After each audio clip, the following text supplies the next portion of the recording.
आज फिर से एक बार हम लोग क्या करते हैं ना, क्लास 10th के साइंस के बीएसईबी के कुछ प्रश्नों को देखते हैं।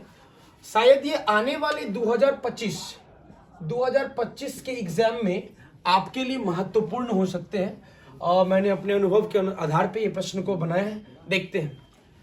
मेंडल ने अपने प्रयोग के लिए किस पौधे का चयन किया था? तो आपको याद होगा कि मेंडल ने एक प्रयोग किया था लक्षण को देखने के लिए, कौन सा लक्षण प्रभावी है और कौन सा लक्षण अप्रभावी है। इसलिए उन्होंने मटर के पौधे का चयन किया। किस पौधे का चयन किया था? मटर के पौधे का। आते हैं दूसरे प्रश्न की ओर। दूसरा प्रश्न कहता है आयोडीन युक्त नमक के उपयोग की सलाह क्यों दी जाती है?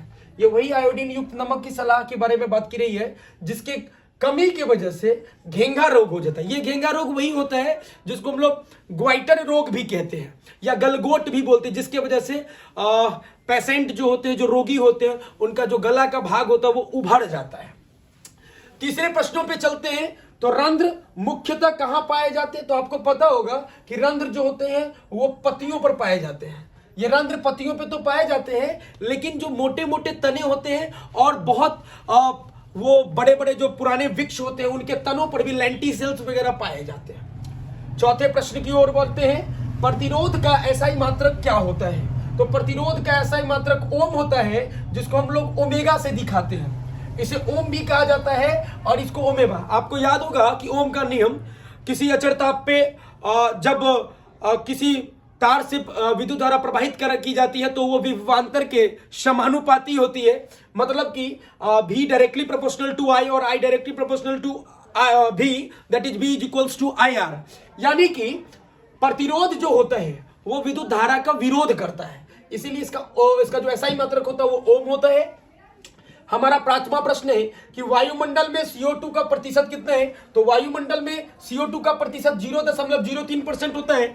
0.03% कहने का तात्पर्य कि हमारे वायुमंडल में सबसे ज्यादा मात्रा में नाइट्रोजन गैस होता है जिसका प्रतिशत 78% है। उसके बाद दूसरा सबसे ज्यादा ऑक्सीजन है जिसकी मात्रा लगभग 21% है। और तीसरा वायुमंडल में कार्बन डाइऑक्साइड की मात्रा है जो 0.03% है। और इसका इस्तेमाल पौधे अपना भोजन बनाने के लिए, जिसको पौधे को स्वपोषी भी कहा जाता है, उत्पादक भी कहा जाता है, वे अपना भोजन बनाने के लिए कार्बन डाइऑक्साइड का इस्तेमाल करते हैं। चलिए, छठा प्रश्न है कि शुद्ध सोना कितने कैरेट का होता है? तो आपको बता दें कि शुद्ध सोना 24 कैरेट का तो होता है, परंतु शुद्ध सोने का कभी भी आभूषण नहीं बनाए जाते हैं।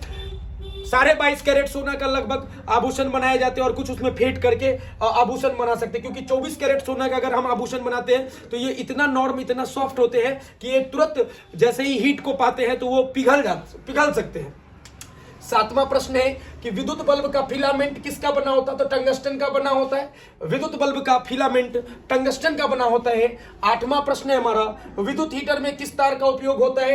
तो विद्युत हीटर में नाइक्रोम तार का इस्तेमाल किया जाता है, क्योंकि इस नाइक्रोम तार का रेसिस्टेंस जो होता है वो ज्यादा होता है, इसीलिए हम विद्युत हीटर में नाइक्रोम के तार का इस्तेमाल करते हैं। नेक्स्ट बात, जब भी आपको पता होगा कि जिसमें रेसिस्टेंस ज्यादा होगा इसका मतलब करंट कम होता है, क्योंकि वो ये दोनों एक दूसरे के रेसिप्रोकल होते हैं, रेसिप्रोकल नहीं, इनवर्सली प्रोपोर्शनल होते हैं। नौवां प्रश्न है कि दृश्य प्रकाश में किस रंग का तरंगदैर्घ्य ज्यादा होता है? तो दृश्य प्रकाश में लाल रंग का तरंगदैर्घ्य ज्यादा होता है और बैगनी का कम होता है। ये लाल रंग का तरंगदैर्घ्य ज्यादा होने की वजह से हमको सूर्योदय तथा सूर्यास्त के समय सूर्य रक्ताप दिखता है, और कभी कभी खतरे के निशानों के लिए हम लोग लाल रंग का इस्तेमाल करते हैं। 10वां, दांत का कठोरतम भाग क्या होता है? तो दांत के कठोरतम भाग को हम लोग इनेमल कहते हैं।